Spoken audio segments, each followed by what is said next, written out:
শিক্ষার্থীরা শৃঙ্খলভাবে ভোট দিয়ে তাদের যোগ্য প্রতিনিধি নির্বাচন করবেন। পুরো দিন ব্যাপী রেজাল্ট ঘোষণা পর্যন্ত কোনো ধরনের কোনো সমস্যা হবে না। আসেন, ভোট দেন, আমরা গণতান্ত্রিক চর্চায় প্রবেশ করি। ফলাফল যেভাবে চলছে, ফলাফল না মানার কোনো সুযোগ নেই। শিক্ষার্থী যারা ভোটার এবং প্রার্থী সবাই আমি আশা করি উপভোগ করেছে ডাকসু নির্বাচন। আমরা আশাবাদী আজকেও শিক্ষার্থীরা শৃঙ্খলভাবে ভোট দিয়ে তাদের যোগ্য প্রতিনিধি নির্বাচন করবেন।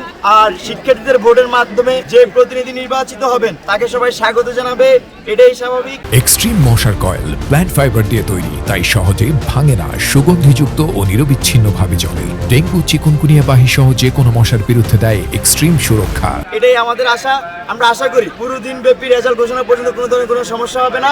এবং যারা ভোটার আসতেছেন সারাদিন ব্যাপী আপনাদেরকেও স্বাগত জানাই। আসেন, ভোট দেন, আমরা গণতান্ত্রিক চর্চায় প্রবেশ করি। এখন পর্যন্ত সুষ্ঠু নির্বাচন হচ্ছে। আমরা আশাবাদী ঢাকা বিশ্ববিদ্যালয়ের শিক্ষার্থীরা তাদের ভোটের মাধ্যমে যোগ্য প্রতিনিধি নির্বাচিত করবেন।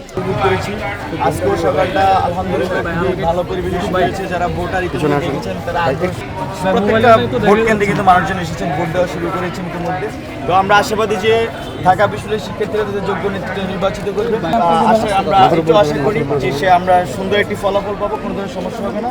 এবং সবাই এই 24শে জুলাই পরবর্তী সময়ে একটি গ্রহণযোগ্য ইলেকশনের মাধ্যমে ঢাকা বিশ্ববিদ্যালয় শিক্ষার্থী তাদের প্রধান নির্বাচন করবে। অবশ্যই এখন পর্যন্ত ভালো মনে হচ্ছে। আমরা আশাবাদী যে ঢাকা বিশ্ববিদ্যালয়ের শিক্ষার্থীরা তাদের যোগ্য নেতৃত্ব দেখে রায় দিবে। ফলাফল যেভাবে চলছে, ফলাফল না মানার কোনো সুযোগ নেই। কারণ ঢাকা বিশ্ববিদ্যালয়ের শিক্ষার্থীরা তারা যখন রায় দিবেন তাদের রায় মেনে নিতে হবে আমাদেরকে। এটাই আমি মনে করি যে যৌক্তিক এবং এটাই হবে এখানে, এর বাইরে কোনো সুযোগ নেই।